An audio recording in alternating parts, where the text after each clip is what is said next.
tell you how Spider-Man came into being. It's a true story, although sometimes it's hard even for me to believe it.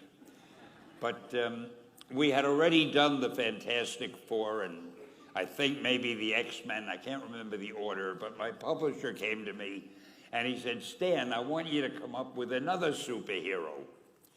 So I said, okay, and I went home, and when my publisher said do something, I'd better do it because I wanted to keep my job. I thought, what can I come up with now? And the most important thing in a superhero at first is the superpower. Once you get that, everything else comes along. So I thought, what power will I give a new guy? And I saw a fly crawling on the wall. And I said, hey, if I could get a superhero that could stick to walls and crawl on them, man, that would be cool. And no, I'm lying to you.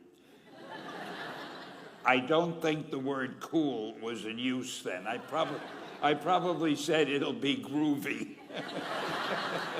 I'll never lie to you. So I thought that was good. Now I needed a name. So I said, well, let's see, Fly Man, Mosquito Man. I got down to Spider-Man. Spider-Man. It just sounded dramatic. So, okay, I had my hero, I had his power, his name, and then I figured just for fun, I'm going to give him personal problems, because except for you people who are that your lives are perfect, but most other people have personal problems. And then I thought I'd make him a teenager, because there were no teenage superheroes that I knew of at the time. So armed with all that wonderful material, those great ideas, I ran into my publisher's office and I told him. This was my reaction, the reaction he gave me. Stan, that is the worst idea I have ever heard. First of all, and he started to give me his, because he's a very logical man, very intellectual. First of all, people hate spiders, so you can't call a hero Spider-Man. You want him to be a teenager? Teenagers can only be sidekicks.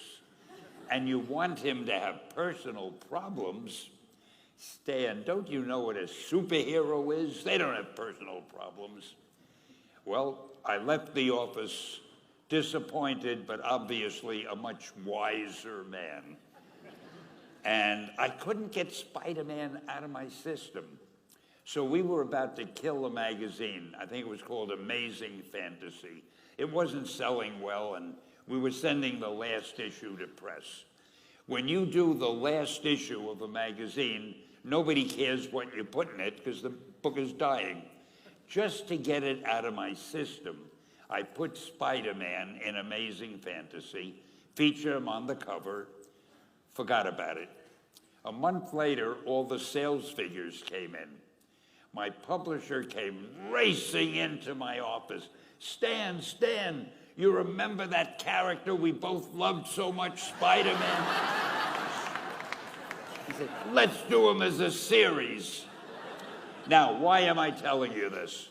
Besides the fact that I have to kill a little time. If you have an idea that you genuinely think is good, don't let some idiot talk you out of it. Now, that doesn't mean that every wild notion you come up with is going to be genius, but if there is something that you feel is good, something you want to do, something that means something to you, try to do it, because I think you can only do your best work if you're doing what you want to do, and if you're doing it the way you think it should be done. And if you can take pride in it after you've done it, no matter what it is, you can look at it and say, I did that, and I think it's pretty damn good. That's a great feeling.